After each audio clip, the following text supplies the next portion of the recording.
சக்கரை சத்து அதிகப்படுத்தும். சக்கரை சத்து இல்லைனா கூட உங்களுக்கு வந்து மாடு வந்துட்டு சினை பிடிக்காமல் போகும். அதனால் சக்கரை சத்து அதிகப்படுத்துறதுக்காக இந்த வெல்லம் வந்துட்டு கொடுக்கணும்.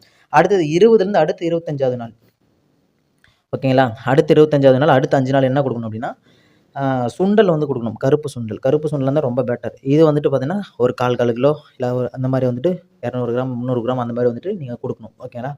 இது எதுக்காக அப்படின்னா அதாவது கர்ப்பப்பையோட வளர்ச்சியை வந்துட்டு அதிகப்படுத்தும்.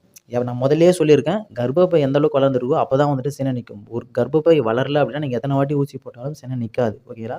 ஸோ கர்ப்பப்பை வளர்ச்சியை அதிகப்படுத்துறதுக்காக சுண்டலை வந்துட்டு கொடுக்கலாம். சுண்டல் நீங்கள் ரெகுலராக கூட நீங்கள் டெய்லியும் கொடுக்கலாம். டெய்லி பேசிஸில் கூட நீங்கள் கொடுக்கலாம். அதாவது ஃபினான்சியலாக நீங்கள் நல்லா இருக்கீங்க, நல்லா வாங்கி போட முடியும் அப்படின்னா நீங்கள் டெய்லியும் கூட கொஞ்சம் கொஞ்சமாக இப்போ ஒரே நாளைக்கு 5 கிலோ 4 கிலோ 1 கிலோ 2 கிலோ கொடுக்கறதுக்கு பதிலாக டெய்லி வந்துட்டு ஒரு 100 கிராம் 200 கிராம் ஒரு 50 கிராம் அந்த மாதிரி வந்து டெய்லி பேசிஸில் நீங்கள் கொடுக்கலாம். ஓகேங்களா. சுண்டல் ஓகேங்களா.